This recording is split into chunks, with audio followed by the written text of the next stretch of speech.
அனைவருக்கும் அன்பு வணக்கம் நண்பர்களே. ஈரான் இஸ்ரேல் இப்போ அமெரிக்கா இந்த பிரச்சனை அப்படின்றது டாப் கியர்லேருந்து இப்போ கிட்டத்தட்ட ஃபர்ஸ்ட் கியர் நியூட்ரலுக்கு வந்துட்ட மாதிரி தெரியுது இல்லையா உங்களுக்கு.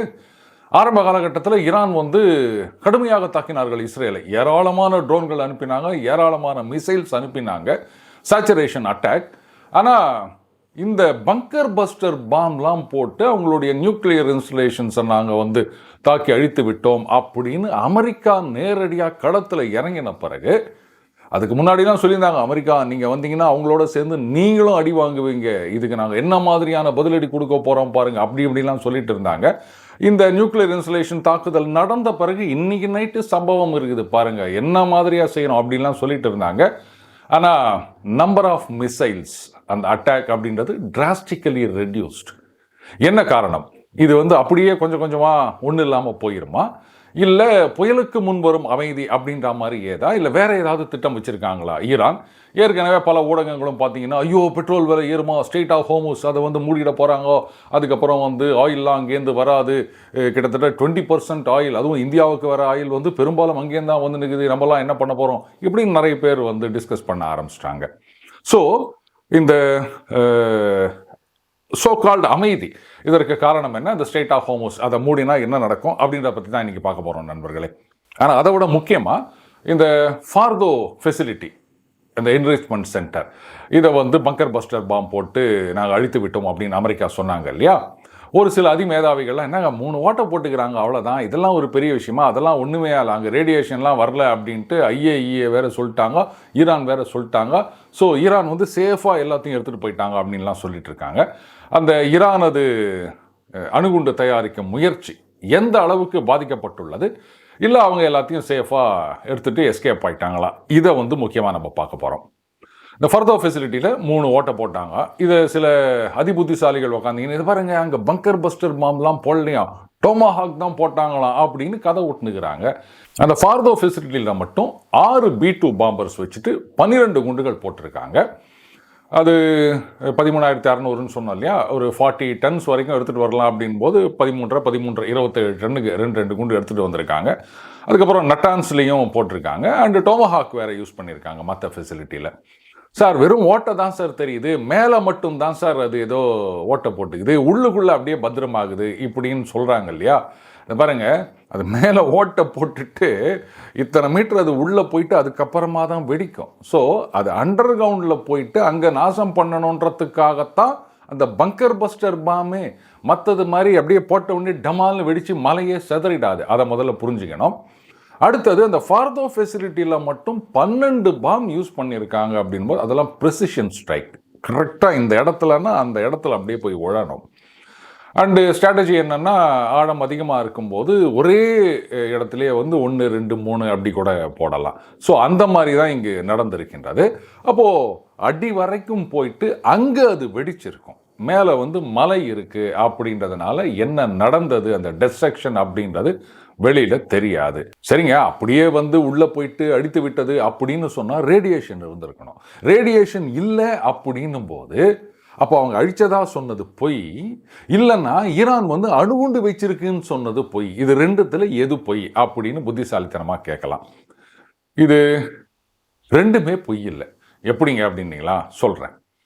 நம்ம ஏற்கனவே ஒரு பதிவில் சொல்லியிருந்தோம், அமெரிக்காவை பொறுத்த வரைக்கும் ஏன்னா இவங்க போயிட்டு ஃபார்தோவில் குண்டு போடு பங்கர் பஸ்டர் போடு அப்படின்னு நெத்தன்யாஹூ சொல்லியிருக்கிறாரு. ஏற்கனவே ஹிரோஷிமா நாகாசாகியில் குண்டு போட்டு ஐயோ உலகத்தில் அணுகுண்டு போட்ட ஒரே நாடு இதுதான் அப்படின்னு கெட்ட பேரை வாங்கினுக்கிறேன். இப்போ இதில் ஒரு குண்டை போட்டு ரேடியேஷன் வந்ததுன்னா இந்த கெட்ட பேரையும் சேர்த்து நாங்கள் வாங்கிக்கணுமான்னு ட்ரம்ப் யோசிக்கிறார். சொன்னா இல்லையா? இது ஃபார்தோவில் குண்டு போடுங்கன்னு கம்பல் பண்ணிட்டு இருக்காரு. ஈரானுக்கு நிச்சயமாக இதில் ஏதாவது நடக்கும் அப்படின்னு தெரியும். அதனால தான் பார்த்தீங்கன்னா இந்த தாக்குதலுக்கு ஒரு 2 நாள் முன்னாடி ஏராளமான அந்த ட்ரக் அங்கெல்லாம் போயிருக்கிறதான சேட்டலைட் பிக்சர்ஸ் எல்லாம் வந்திருக்குங்க. அங்கே இருந்த செறிவூட்டப்பட்ட யுரேனியம் அதை பாதுகாப்பாக வேறு இடத்துக்கு கொண்டு போயிட்டாங்க ஈரான் தரப்பில். இப்போ பாருங்கள், இவங்களுடைய அமெரிக்காவுடைய அப்ஜெக்டிவ் அதுவும் நிறைவேறிவிட்டது, ஆனால் ரேடியேஷனும் வரலை. எப்படின்னு கேட்குறீங்களா? யுரேனியத்தை வேறு இடத்துக்கு எடுத்துகிட்டு போயிட்டாங்க. இந்த ஃபார்தோ ஃபெசிலிட்டியை ஒட்டுக்க அழிச்சிட்டாங்க. அதே மாதிரி தான் நட்டான்ஸ், அதுக்கப்புறம் இஸ்ஃபஹான், அந்த 3 ஃபெசிலிட்டியும் சுத்தமாக அழிச்சிட்டாங்க அமெரிக்காவில். யுரேனியம் மட்டும் காப்பாற்றப்பட்டது. ஆனால் வெறும் யுரேனியத்தை மட்டும் வச்சுக்கின்னு நீங்கள் அணுகுண்டு செய்ய முடியாது. இது எப்படி சிவகாசியில் வெடி மருந்தை வச்சு எங்கேயாவது வேற எங்கேயாவது கொண்டு போயிட்டா அதை வச்சு அங்கே நம்ம ஆட்டம் பாம்னு சொல்கிறோமே அது தயாரிக்கிற மாதிரி அப்படின்னு நினச்சாங்களா? அப்படி கிடையாதுங்க. ஐஏஇஏல ஒரே ஒருத்தர் மட்டும் சொல்லியிருந்தாரு 83.7% என்ரிச் பண்ணிட்டாங்க அப்படின்னு. பட்டு பொதுவாக என்ன சொல்கிறாங்கன்னா 60% அப்படின்னு. அது 83.7லேருந்து 90 ஆனாலும் சரி, இல்லை 60லேருந்து 90 ஆனாலும் சரி, அவங்களுக்கு அந்த நியூக்ளியர் இன்ஸ்டலேஷன்ஸ் வேணும். அந்த சென்ட்ரிஃபியூஜ்னு சொல்லுவாங்க. அதில் தான் வந்து அந்த யுரேனியத்தை என்ரிச் பண்ண முடியும். இப்போ அந்த ஃபெசிலிட்டியெல்லாம் இவங்க அழிச்சிட்டாங்க அப்படின்றதுனால மறுபடியும் அவங்க வந்து அந்த நியூக்ளியர் இன்ஸ்டலேஷன், சென்ட்ரிஃபியூஜ் இதெல்லாம் பில்டு பண்ணணும். அதுக்கு டைம் ஆகும். அப்போது இம்மிடியட்டாக ஈரான் ஒரு அணுகுண்டை இப்போதைக்கு தயாரிக்க முடியாது. இது வந்து அமெரிக்க இஸ்ரேலிய தரப்புக்கு ஒரு வெற்றி. அதே சமயத்தில் அங்கே யுரேனியம் இருந்திருந்தது அப்படின்னு சொன்னால் பெரிய ரேடியேஷன் எஃபெக்ட் வந்திருக்கும். அந்த குவாம் அந்த ஏரியாவில் ஏராளமான பேர் பாதிக்கப்பட்டிருப்பார்கள். அது வந்து ஈரான் பக்கத்தில் ஒரு சிம்பத்தியும் இஸ்ரேல் அமெரிக்கா மேலே ஒரு வெறுப்பையும் ஏற்படுத்தி இருக்கக்கூடும். ஸோ இமிடியட்டாக அவங்க ஃபர்தர் மிலிட்ரி ஆக்ஷன் அதில் வந்து கொஞ்சம் சொணங்கி போயிருப்பாங்க. அந்த பிரச்சனையும் இப்போது தவிர்க்கப்பட்டது. சரிங்க, அந்த யுரேனியத்தை தான் எடுத்துகிட்டு போயிட்டாங்களே, அதை எங்கே வச்சுருப்பாங்க அப்படின்னா, இல்லை பாகிஸ்தானில் வச்சுருக்கலாம், ஆப்கானிஸ்தானில் வச்சுருக்கலாம் அப்படின்னு. அதுக்கு சான்ஸே கிடையாது. ஏன்னா ஆப்கானிஸ்தானில் அந்த அளவுக்கு அவங்களுக்கு ரிலேஷன் கிடையாது. பாகிஸ்தான் அப்படின்னும் போது அவங்க தான் முதுகில் கத்தியை எடுத்து ஆழமாக சுருகியிருக்காங்க அப்படின்றது ஈரானுக்கு நல்லா தெரியும். அப்படியே இருந்தாலும் வேறு வழியில் பாகிஸ்தானில் கொண்டு போனோம் அப்படின்னா, எல்லாம் யோசிச்சு பாருங்கள், இன்றைக்கி அமெரிக்காவுடைய வலையில் விழுந்து விட்டது பாகிஸ்தான். அப்போ பாகிஸ்தானில் கொண்டு போய் வைக்கிறதும், ட்ரம்ப்பை கூப்பிட்டு இதான்ப்பா அட்ரஸ், இது நம்ம கூகுள் மேப்பு கோஆர்டினேட்ஸு, நீங்கள் வந்து எடுத்துக்காங்க அப்படின்னு சொல்கிறதும் ஒன்று அப்படின்றது ஈரானுக்கு தெரியும். அதனால் பாகிஸ்தானில் வைத்திருப்பதற்கு வாய்ப்பு கிடையாது. இப்போ வேறு எங்கே வச்சுருக்கலாம் அப்படின்னா, இது வந்து ஒரு எஜுகேட்டட் கெஸ் அப்படின்னு தான் சொல்லலாம். சோர்ஸ் எல்லாம் கிடையாது. ஒரு திக்லி பாப்புலேட்டட் சிட்டி, நிறைய ஜனத்தொகை இருக்கின்ற ஒரு ஊரில் ஒரு மல்டி ஸ்பெஷாலிட்டி ஹாஸ்பிட்டல், அதில் வந்து மேபி அண்டர் கிரவுண்ட் அந்த மாதிரி இடத்துலையோ இல்லை அதை ஒட்டி இருக்கின்ற இடத்துலையோ இதை வச்சிருக்கலாம். எதுக்காக அப்படின்னு கேட்டிங்கன்னா, இந்த விஷயம் லீக் ஆனால் நாளைக்கு அமெரிக்காவோ இஸ்ரேலோ அதை அட்டாக் பண்ணுவதற்கு தயங்குவார்கள். நம்பர் 1, இது வந்து திக்லி பாப்புலேட்டட் சிட்டி. அதனால் அந்த ரேடியேஷன் எஃபெக்ட் அப்படின்றது வந்து லட்சக்கணக்கான பேரை பாதிக்கும். நம்பர் 2, இந்த மாதிரி ஹாஸ்பிட்டல் இல்லை வந்து பெரிய அப்பார்ட்மெண்ட் காம்ப்ளெக்ஸ் இந்த மாதிரி இடங்கள் அப்படின்னு சொல்லிட்டு நீங்கள் அட்டாக் பண்ணும்போது, ஒருவேளை உங்கள் இன்ஃபர்மேஷன் தவறாக இருந்தது, அங்கே ரேடியேஷன் வரல அப்படின்னு சொன்னால் அதுவும் வந்து ஒரு பெரிய பிஆர் டிசாஸ்டர் ஆகிடும். ஸோ யோசிப்பாங்க. அது இன்டர்னல் சபட்டேஜ் மூலமாக ஏதாவது பண்ணலாம் அப்படின்னு ட்ரை பண்ணுவாங்களே தவிர மிலிட்ரி அட்டாக்ல அதை ஒழிக்கணும் அப்படின்னு நினைக்க மாட்டாங்க. அண்ட் அவங்கள பொறுத்த வரைக்கும் இப்போதைக்கு அவங்கக்கிட்ட அந்த அணுகுண்டு தயாரிக்கும் திறன் அப்படி கொஞ்சம் உடைத்து நொறுக்கப்பட்டது. ஒரு வருஷம் அப்படி கூட வச்சுக்கலாம். அதனால் அதுக்குள்ளே பேச்சுவார்த்தை நடத்தி ஏதாவது பண்ணணும் அப்படின்றது தான் அமெரிக்காவுடைய நோக்கமாக இருக்கும். ஸோ ஈரானிடம் அணுகுண்டு இல்லை. இன்னும் ஒரு வருடத்துக்கு வந்து அது தயாரிப்பது கஷ்டம் அப்படின்னு நம்ம சேஃபாக அசியூம் பண்ணிக்கலாம். சரிங்க, இவ்வளோ கஷ்டம் எதுக்கு? நார்த் கொரியா கிட்டேருந்தோ இல்லை வந்து பக்கத்துலேயே இருக்க பாகிஸ்தான் கிட்டேருந்தோ ஒரு அணுகுண்டு கொடு, நாங்கள் உங்களுக்கு வந்து இத்தனை வருஷத்துக்கு இத்தனை பேரல் ஆயில் சீப்பாக கொடுக்குறோம், இல்லை சும்மா கொடுக்குறோம் அப்படின்னு வாங்கிக்க முடியாதா அப்படின்னா, இதுதான் ஜியோ பாலிட்டிக்ஸ் அப்படின்றது. நிறைய பேர் வந்து சொல்லிட்டு இருக்காங்க, என்ன நினச்சிருக்கிறீங்க, ஈரான் அடித்தா வந்து சைனா சும்மா இருப்பாங்களா, ரஷ்யா சும்மா இருப்பாங்களா, கபால்னு வந்து குதிக்க போகிறாங்க பாருங்க அப்படின்னு. இதை விட ஒரு பைத்தியக்காரத்தனம் எதுவுமே இருக்க முடியாது. நம்பர் 1, இப்போ சீனாக்கே வருவோம், பாகிஸ்தானை பின்னாடி பார்ப்போம். சீனா பார்த்தீங்களா, அவங்க சொல்லிட்டாங்க நீங்கள் பண்ணுறது சரியே இல்லை, அது வேறு இங்கே இருக்க டோலர்கள்லாம் இது வந்து என்னது ஜனநாயகத்துக்கு எதிரானது, ஜனநாயகத்தை குழி தோண்டி புதைத்து விட்டார்கள், சம்திங் லைக் தட் ஏதோ சீன மினிஸ்டர் சொல்லியிருக்கார் அப்படின்னு இங்கே இருக்க டோலர்கள் அப்படியே போட்டு புலகாங்கிதம் அடைந்து கொண்டிருந்தார்கள். சரி, ரைட், இருந்துட்டு போட்டோம். அப்போது ஈரானுக்கு ஆதரவாக நாங்கள் வந்து அவங்களுக்கு ஆயுதங்கள் எல்லாம் கொடுக்குறோம், அணுகுண்டு கொடுக்குறோம் அப்படின்னு சீனாவை சொல்லுங்கள். வெறும் ஸ்டேட்மெண்ட் மட்டும்தான். அதுவும் அவங்க ஊரில் இல்லாத ட்விட்டரில் மட்டும் அவங்க ஸ்டேட்மெண்ட் போடுவாங்களே தவிர களத்தில் சீனா இறங்காது. என்னதான் இருந்தாலும் வந்து அதுவும் சீப்பாக, பயங்கர சீப் ரேட்டில், ரஷ்யாவை விட சீப் ரேட்டில் ஈரான்லேருந்து வாங்கினுக்கிறாங்க சீனா. அப்படி இருந்துச்சு அவங்களுக்கு ஒரு ஆபத்துன்னும் போது நிச்சயமாக அவங்களுடைய ஓன் இன்ட்ரெஸ்ட்லையாவது அவங்க களத்தில் குதிப்பாங்க. அப்படின்னா ஈரான் சரி, அண்ணாண்ட பக்கம் சவுதி அரேபியான்னு ஒரு நாடு இருக்குது, ஞாபகம் இருக்கா? சவுதி அரேபியாவோட சீனாவுக்கு எவ்வளோ வியாபாரம் இருக்குது அப்படின்னு தெரியுமா?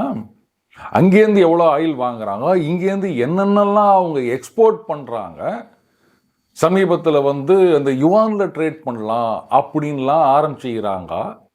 அப்போது ஈரானுக்கு ஆதரவாக குதிச்சா அப்போ சவுதி அரேபியாவை கடுப்பேற்றுற மாதிரி ஆகும் அப்படின்றது சீனாவுக்கு தெரியாதா? இந்த ஆயிலுக்காக ஒட்டுமொத்தமாக சவுதி அரேபியாவை பகச்சிக்கிறதுக்கு சீனா தயாராக இருக்காது.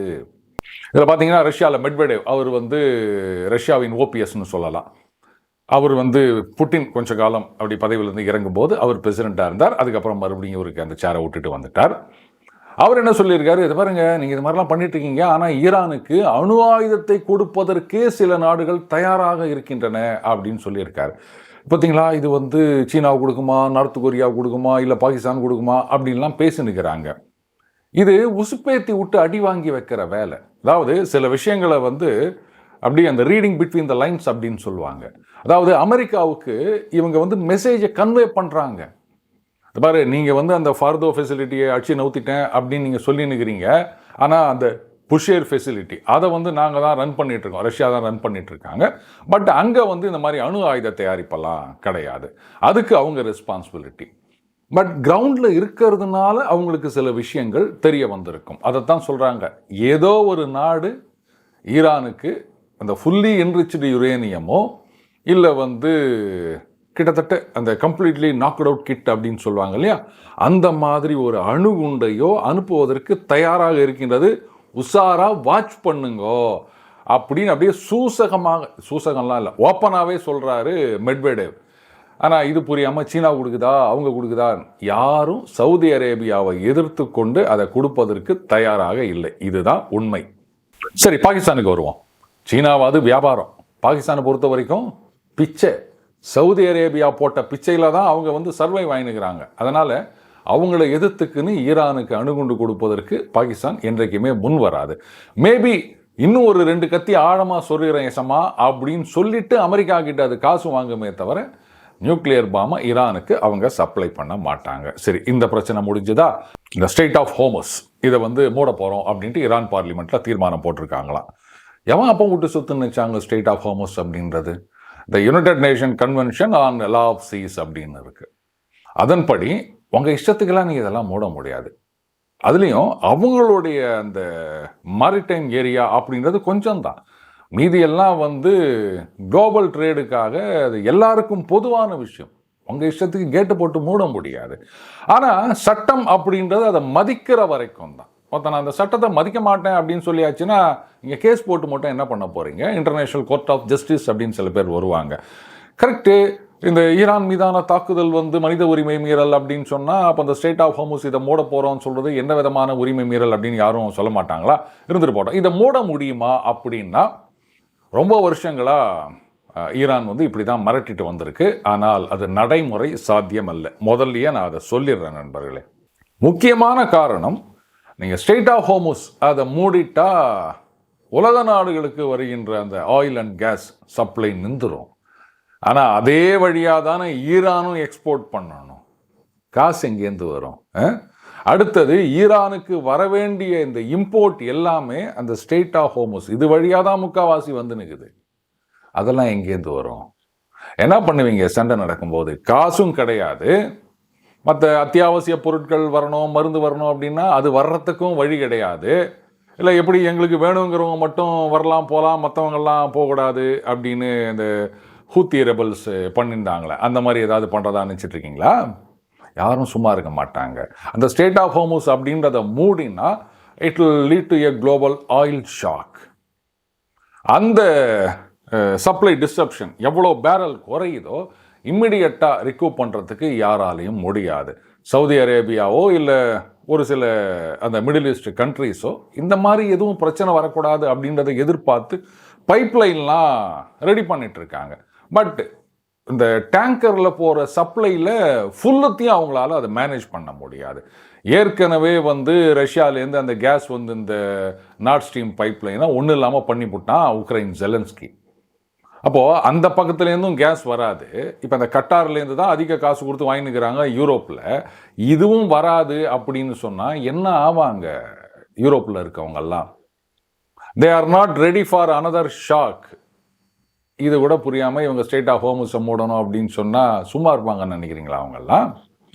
அடுத்தது அமெரிக்காவை பொறுத்த வரைக்கும் அந்த கார்ட்டர் டாக்டரின் அப்படின்னு சொல்லுவாங்க. ஜிம்மி கார்ட்டர் அவர் வந்து பிரசிடெண்ட்டாக இருக்கும்போது என்ன சொன்னார், பெர்ஷியன் கல்ஃப், அதுதான் அந்த ஸ்ட்ரெயிட் ஆஃப் ஹோர்முஸ் அப்படின்ற இருக்கு இல்லையா அந்த இடம், அங்கே வந்து ஏதாவது டிஸ்ரப்ஷன் நடந்தது அப்படின்னா அதை வந்து அமெரிக்காவுக்கு எதிரான தாக்குதலாக எடுத்துக்கொண்டு நாம் வந்து ஃபோர்ஸை யூஸ் பண்ணி அதை உடைக்கணும் அப்படின்னு ஒரு கருத்தை முன்வைத்தார். இன்னி வரைக்கும் அதை அப்படியே எல்லாம் ஃபாலோ பண்ணிட்டு இருக்காங்க. ஏற்கனவே அமெரிக்காவுடைய 5th ஃப்ளீட் இது வந்து பஹ்ரைனில் ஹெட் குவார்ட்டர்ஸாக வச்சுட்டு அங்கே இருக்காங்க. ஏன்னா இந்த ஆயில் ஃப்ளோ அப்படின்றது ரொம்ப ரொம்ப முக்கியம், நாட் ஓன்லி ஃபார் அமெரிக்கா, உலகத்துக்கே ரொம்ப முக்கியம். அடுத்தது சீனாவுடைய ஆயில் சப்ளை, அதுவும் வந்து ஸ்ட்ரெயிட் ஆஃப் ஹோர்முஸ் வழியாக தான் வந்து நிற்குது. அப்போ அவங்க என்ன பண்ணுவாங்க? ஏற்கனவே ஒரு பக்கம் வந்து அந்த டாரிஃப் வாரில் அடி வாங்கினுக்கிறாங்க. இப்போ இந்த சீனா வந்து சீப்பாக வந்து அவங்க பொருட்களை தயாரிச்சுன்னுக்கிறாங்க அப்படின்னா அதுக்கு ஒரு முக்கியமான காரணம் ஈரான்லேருந்து சீப்பாக அவங்க ஆயில் வாங்கினுக்கிறாங்க, மார்க்கெட் ரேட்டோட செம கம்மியாக வாங்கினுக்கிறாங்க. இப்போ அந்த எண்ணெய் நின்று போச்சு அப்படின்னு சொன்னால் பலமுனை தாக்குதல் இது சீனாவுக்கு. அதனால் அவங்களே சொல்லுவாங்க, நீ பாட்டிங்கன்னா உங்கள் இஷ்டத்துக்கு மூடுறேன்னு சொல்லி நிற்கிறேன், நாங்களாம் எங்கே போவோம் ஆயிலுக்கு அப்படின்னு. இந்த ஆயிலுக்கு ரஷ்யா கிட்ட போய் நின்றா ரஷ்யா விலையை ஏற்றுவாங்களே தவிர, அட்லீஸ்ட் என்னதான் குறைச்சி கொடுத்தாலும் அந்த குறைக்கிற விலையை அவங்க ஏற்றுவாங்க சீனாவுக்கு. ரஷ்யாவை பொறுத்த வரைக்கும் சீனா அப்படின்றது இன்னைக்கு நம்ம ஏதோ வியாபாரம் பண்ணிட்டு இருக்கோமே தவிர, இட் இஸ் லைக் அது ஒன்று சொல்லுவாங்களே ஸ்லீப்பிங் வித் எனிமி அப்படின்னு, அந்த மாதிரி எதிரியோட தான் வந்து வியாபாரம் பண்ணிட்டு இருக்கோம் அப்படின்றத ரஷ்யா நல்லா புரிஞ்சு வச்சிருக்காங்க. அதனால அவங்க வந்து ஓவரா கன்சர்ன் எடுத்துக்கின்னு இவங்களுக்கு ரொம்ப குறைச்செல்லாம் கொடுக்க மாட்டாங்க. அடுத்தது யூரோப்புக்கும் வந்து நிறைய ஆயில் தேவைப்படும், அது இந்தியா வழியாக தான் போகணும். முக்கியமாக ஜப்பான், சவுத் கொரியா இவங்களுக்கும் அங்கேருந்து தான் ஸ்ட்ரெயிட் ஆஃப் ஹோர்முஸ் வழியாக தான் ஆயில் வரணும். அப்போ அவங்களாம் என்ன பண்ணுவாங்க? ஸோ சீனாவை பொறுத்த வரைக்கும் இது ரஷ்யா கிட்டேருந்து பெருசாக எதிர்பார்க்க முடியாது. அண்டு ரஷ்யாவை பொறுத்த வரைக்கும் அந்த கேப்பை ஃபில்லப் பண்ணுற மாதிரி ஓவர் நைட்டு அவங்களுடைய ப்ரொடக்ஷனை இன்க்ரீஸ் பண்ண முடியாது. ஸோ ஓரளவுக்கு அவங்க இன்க்ரீஸ் பண்ணாலும் அந்த ஆயில் அவுட்புட் அப்படின்றது இந்தியா மூலமாக ஜப்பான், சவுத் கொரியா இதுக்கு போனால் ஓகே அப்படின்னு நினைப்பாங்களே தவிர சீனாவுக்கு போகணும் அப்படின்னு நினைக்க மாட்டாங்க. ஏன்னா அகெயின் ரஷ்யாவை பொறுத்த வரைக்கும் சீனா இஸ் அ த்ரெட். சரி, அந்த ஸ்ட்ரெயிட் ஆஃப் ஹோர்முஸ் எப்படி மூடுவாங்கன்னா வந்து பீச்சுக்கு என்ன கேட்டாக போட்டுக்கிறாங்கன்னா அது அப்படி கிடையாதுங்க. இந்த 80s வந்து ஈரான் ஈராக் வார் நடந்தது. முதல்ல என்ன பண்ணாங்க, 2 பேரும் அவங்களுடைய அந்த ஆயில் ரிஃபைனரிஸ் இதெல்லாம் தாக்கி அழிக்க ஆரம்பித்தாங்க. ஏன்னா அவங்களுடைய எக்கானமியை கிரிப்பிள் பண்ணணும் அப்படின்ட்டு இவங்க அவங்க ஆயில் ஃபீல்டில் குண்டு போடுவாங்க, அவங்க இங்கே ஆயில் ஃபீல்டில் குண்டு போடுவாங்க, இப்படி நடந்துட்டு இருந்தது. அதுக்கப்புறம் என்ன பண்ணாங்க, இந்த ஆயில் டேங்கர்லாம் போகுது இல்லையா, அதெல்லாம் அடிப்போம்னு சொல்லிட்டு ஈரானை பொறுத்த வரைக்கும் எந்த டேங்கர் போனாலும் அடிப்போம் அப்படின்னு ஒரு பெரிய சிக்கலாச்சுங்க. அதில் வந்து ஒரு அளவுக்கு மேலே பொறுக்க முடியாதுன்னு சொல்லிட்டு அதுக்கப்புறம் அமெரிக்கா அந்த களத்தில் இறங்கி ஈரானுடைய நேவல் ஃப்ளீட்டு பெருமளவில் அழித்து நாசம் பண்ணாங்க. அதுக்கப்புறம் தான் அந்த ஈரான் ஈராக் வாரம் ஒரு முடிவுக்கு வந்தது. பட்டு 2000 அந்த ஆரம்ப காலகட்டங்களில் இந்த வார் கேம்ஸ் அப்படின்னு சொல்லுவாங்கல்ல, சிமுலேட்டட் கேம், இந்த மில்லேனியம் கேம்ஸ் அப்படின்னு சொல்லிட்டு ஒரு சிமுலேஷன் பண்ணாங்க அமெரிக்காவில். அதில் பார்த்தீங்கன்னா இதே தான் ஸ்ட்ரெயிட் ஆஃப் ஹோர்முஸில் ஈரானிய படைகளுக்கு எதிராக அமெரிக்க கப்பற்படை அப்படின்னு. அந்த சிமுலேஷனில் ஈரான் ஜெயித்து விட்டது. ரொம்ப அசிங்கமாக போச்சு அவங்களுக்கு. என்ன காரணம் அப்படின்னா, ஈரான் கிட்ட நிறைய அந்த ஃபாஸ்ட் அட்டாக் போட்ஸ் இருக்குது. அதை வச்சுட்டு அவங்க என்ன பண்ணுறாங்க, சுத்து போட்டு அதில் ராக்கெட் லான்ச்சரு, மெஷின் கன் அப்படின்லாம் இருக்குது. அந்த ஆயில் டேங்கர்ஸு, அதுக்கப்புறம் ஈவன் ஃப்ரிகேட்ஸு இதெல்லாம் கூட அவங்க டெஸ்ட்ராய் பண்ணுற அளவுக்கு இருந்திருக்காங்க. இதுதான் அந்த சிமுலேஷன் கேம் அவங்களுக்கு சொல்லிக் கொடுத்த பாடம் அமெரிக்க கப்பற்படைக்கு. ஸோ அதுக்கேற்ற மாதிரி அவங்களும் தயாராக இருக்காங்க. இந்த ஃபாஸ்ட் அட்டாக் போட் அப்படின்றது தான் வந்து ரொம்ப தீவிரமான ஒரு த்ரெட் அமெரிக்க கப்பற்படைக்கு. செம ஃபாஸ்ட்டாக போகும், டகாலில் ஹிட் பண்ணிவிட்டு ஓடி போயிட்டே இருப்பாங்க. அடுத்தது வந்து இந்த மைன்ஸ் அப்படின்னு சொல்லுவாங்க, அந்த கன்னி வெடின்னு சொல்கிறோம் இல்லையா கிரவுண்டில், அதே மாதிரி கடல்லையும் வைக்கிறதுக்கு இருக்குதுங்க. அது இவ்வளோ பெருசு அப்படியே மேலே நீட்டிகிட்டு இருக்கும். கப்பல் இருந்தெல்லாம் அவ்வளோ சீக்கிரம் பார்க்க முடியாது. எஸ்பெஷலி நைட்லலாம் என்னத்தை இது பண்ண முடியும்? அதனால் ஸ்ட்ரீட் லைட்டாக போட்டு வச்சுருப்பாங்க நம்ம ரோடு மாதிரி. அடித்தது அப்படின்னு சொன்னால் முடிஞ்சு போச்சு. டேங்கராக இருக்கட்டும், இல்லை ஈவன் கப்பற்படை கப்பல்கள்லாம் கூட வந்து நாசமாயிரும். இதை ஸ்வீப் பண்ணி எடுக்கணும் அப்படின்னா டைம் கன்சூமிங், நாட்கணக்கில் ஆகும் ஒரு சில மைன்ஸை ரிமூவ் பண்ணுறதுக்கு. இதுக்குன்னு ஸ்பெஷலிஸ்ட் மைன் ஸ்வீப்பர் இதெல்லாம் வச்சுருக்காங்க அமெரிக்காவில். But it take time. அடுத்தது ஆன்டிஷிப் மிசைல்ஸ். இதில் வந்து ஈரானை பொறுத்த வரைக்கும் அந்த மினி சப்மரின் அப்படின்னு வச்சுருக்காங்க. இந்த சப்மரின் எதுக்கு யூஸ் ஆகும் அப்படின்னா அந்த மைன்ஸ் அங்கங்கே போட்டுட்டு போகிறதுக்கு, அதுக்கப்புறம் அந்த டார்பீடோ அனுப்புறதுக்கு, இந்த மாதிரி விஷயங்களுக்கெல்லாம் வந்து அந்த மினி சப்மரின் யூஸ் ஆகும். பட் அந்த அளவுக்கு ஸ்டெல்த்து கிடையாது. அதனால் டெஸ்ட்ராயர் குரூப் அங்கே வந்தது அப்படின்னு சொன்னால் இதெல்லாம் வந்து தலைதறிக்க ஓடியானோம். பட் ஸ்டில் அந்த நியூசன்ஸ் வேல்யூ அப்படின்றது இருக்க தான் செய்யும். அதுக்கப்புறம் அந்த ட்ரோன்ஸ், இதில் பார்த்தீங்கன்னா ஈரான் நிறையவே வந்து இம்ப்ரூவ் பண்ணி வச்சுருக்காங்க. ஸோ அது ஒரு பெரிய த்ரெட்டாக இருக்கும். அப்போது அந்த ஸ்ட்ரெய்ட் ஆஃப் ஹோர்முஸ் இதை மூடுறது அப்படின்னு சொன்னால் பேர்னிங் த பிரிட்ஜஸ் அப்படின்னு சொல்லுவாங்க இல்லையா, அந்த மாதிரி இனிமே வேறு வழியே கிடையாது. அந்த அந்த பூனையை வந்து அந்த செவுத்து மூலையில் தள்ளினா அது அப்படியே சீரின்னு வரும்னு வாங்கல, அந்த மாதிரி சிச்சுவேஷனுக்கு வந்துட்டு தான் அர்த்தம் ஈரானை பொறுத்த வரைக்கும். ஏன்னா இதுக்கப்புறம் அடி அப்படின்றது படுபயங்கரமாக இருக்கும். ஏன்னா இவ்வளோ சிக்கல் இருக்குது, ஈரானால் இவ்வளோ டார்ச்சர் கொடுக்க முடியும் அப்படின் போது அமெரிக்க கடற்படை மட்டும் இல்லை, நேட்டோவும் ஃபுல் ஃபோர்ஸோடு வந்து அட்டாக் பண்ணுவாங்க. பட் அந்த மாதிரி அட்டாக் பண்ணும்பொழுது அது ஈரானுடைய மிலிட்ரி இன்ஸ்டலேஷன் மட்டும் இருக்காது, அவங்களுடைய அந்த எக்கானமியும் கிரிப்பிள் பண்ணி ஒன்றும் இல்லாமல் பண்ணணும் அப்படின்றதுக்காக அவங்களுடைய அந்த ஆயில் ரிஃபைனரிஸ் ஆகட்டும், இல்லை அந்த கேஸ் ஃபீல்ட்ஸ் ஆகட்டும், இந்த மாதிரி இடங்களை எல்லாம் ஒரு தெரியாமல் அழித்து விடுவார்கள். ஏன்னா அப்போ தான் அந்த ரெஜிம் சேஞ்ச் அப்படின்றது பாசிபிளாக இருக்கும். அதனால் அந்த அளவுக்கு ஈரான் போக மாட்டாங்க அப்படின்னு நம்பலாம். பட்டு நான் முட்டாளாக தான் இருப்பேன் அப்படின்னு ஒருத்தர் முடிவு பண்ணிட்டா அதை யாராலையும் தடுக்க முடியாது இல்லையா? ஸோ ஆஸ் ஆஃப் நோ இது வந்து ஒரு ஸ்டேல் மேட் அப்படின்னு சொல்லலாம். ஈரானை பொறுத்த வரைக்கும் இன்றைக்கு இரவு ஏதாவது ஒரு மிகப்பெரிய தாக்குதல் நடந்தால் மட்டும்தான் இது வந்து இன்னும் பெருசாக போகுது அப்படின்னு எடுத்துக்கலாம். இன்றைக்கி வந்து ஒன்றோ ரெண்டோ ஒரு மிசைல் அமிச்சிட்டோம், பார்த்தீங்களா பெரிய மிசைல் அமிச்சிட்டோம் அப்படின்னு அவங்க சும்மா இருந்தாங்கன்னு சொன்னால் it will fizzle out gradually அப்படின்னு தான் நம்ம எடுத்துக்கணும். ஆனாலும் அமெரிக்கா வந்து இதை வந்து வாட்ச் பண்ணிகிட்டே இருக்காங்க.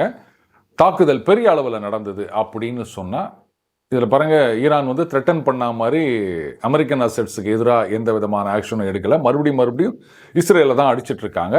ஏன்னா அமெரிக்காவுக்கு வந்து அந்த ஜஸ்டிஃபிகேஷனை கொடுத்துடக்கூடாது. ஏன்னா அவங்க சொன்னாங்கல்ல, பார் நீ என்ன அடித்தானா நான் திருப்பி அடிப்பேன், நான் உங்களை அடிக்கலை, இஸ்ரேலை தான் அடிக்கிறேன் அப்படின்றதுக்காக திருப்பி இஸ்ரேல் மேலே தான் ரெடியூஸ்டு நம்பர் ஆஃப் மிசைல்ஸ் அனுப்பிச்சிட்ருக்காங்க. ஒருவேளை இன்றைக்கு இரவோ இல்லை நாளைக்கோ ஈரான் வந்து இஸ்ரேல் மீது மிகப்பெரிய ஒரு ஏவுகணை தாக்குதல் நடத்தினாலோ, இல்லை அமெரிக்கன் அசட்ஸ் மீது ஏதாவது தாக்குதல் நடத்தினாலோ மட்டும்தான் இது வந்து மறுபடியும் மிகப்பெரிய போராக மாறுவதற்கான வாய்ப்பு இருக்கின்றது. அப்படி இல்லாத பட்சத்தில் அது கொஞ்சம் கொஞ்சமாக சுதி குறைஞ்சிட்டே வருது அப்படின்னு தான் சொல்லணும். பட் அடுத்த டிப்ளமேட்டிக் எஃபர்ட்ஸ் எப்படி நடக்கும் அப்படின்றது தான் பொறுத்திருந்து பார்க்கணும். அப்புறம் நண்பர்கள் நிறைய பேர் கேட்டிருந்தாங்க, சார் பின்னாடி நேற்று வச்சிருந்த அந்த பேக்ரவுண்ட் அதில் ஏதாவது குறியீடு இருக்கின்றதா அப்படின்னு. நேற்றைக்கும் குறியீடு இருந்தது, இன்றைக்கும் குறியீடு இருக்கின்றது. அதாவது நேற்றைக்கு குறியீடு வந்து ஒரு பக்கம் அது வந்து அந்த அமெரிக்கா, இந்த பக்கம் வந்து லெனின், ஒரு பக்கம் வந்து கேபிட்டலிசம், ஒரு பக்கம் கம்யூனிசம். ஆனால் இன்னைக்கு ரெண்டுத்துக்குமே வித்தியாசம் கிடையாது, எல்லாமே வந்து ஒன்றாகி விட்டது அப்படின்றது தான் நேற்றைய பின்னணி குறிக்கின்றது. அண்ட் இன்றைய பின்னணி வந்து ஒரு பக்கம் ஜான் எஃப் கென்னடி, ஒரு பக்கம் வந்து நிகிதா குர்ஷேவ். அது என்னன்னா, அந்த கியூபாவில் அவர் வந்து ரஷ்யாவுடைய சோவியத் ரஷ்யாவுடைய இந்த நியூக்ளியர் டிப்டு மிசைல்ஸ் அதெல்லாம் கொண்டு போய் வைக்கணும் அப்படின்னு பிளான் பண்ணப்போ அமெரிக்கா வந்து அதை கடுமையாக எதிர்த்தார்கள். கியூபா எங்களுடைய ஃப்ரெண்ட்லி கண்ட்ரி, நாங்கள் அங்கே கொண்டு போய் வைக்கிறோம், உங்களுக்கு என்ன வந்தது அப்படின்னா அந்த நியாயம்லாம் இன்றைக்கி எடுபடலை. இன்றைக்கி ரஷ்யா கேட்குற கேள்வி அதுதான், நீங்கள் வந்து உக்ரைனை நேட்டோவில் சேர்த்து அங்கே வந்து எல்லா அணுகுண்ணையும் கொண்டு வந்து வைப்பீங்க, நாங்கள் பார்த்துட்டு சும்மா இருக்கணுமா அப்படின்னு. அதை தப்புன்னு சொல்கிறவங்க தான் அன்னைக்கு நோ எங்கூட்டு வாசலில் நீ கொண்டு வைக்கக்கூடாது அப்படின்னு. அது வந்து கிட்டத்தட்ட ஒரு உலகப்போர் வருவதற்கான சூழல் தென்பட்டது. பட் ஒரு மாதிரி அதை பேசி தீர்த்துட்டாங்க. ஸோ இன்றைக்கும் ஒரு உலகப்போர் வருவதற்கான சூழல் இருக்கின்றதா சில பேர் நினைக்கிறாங்க. என்னை பொறுத்த வரைக்கும் அந்த மாதிரி வராது அப்படின்னு நான் நினைக்கிறேன். அதற்கான குறியீடு தான் இன்றைய பின்னணியில் இருக்கின்ற படங்கள். மீண்டும் அடுத்த போல் சந்திப்போம். வணக்கம்.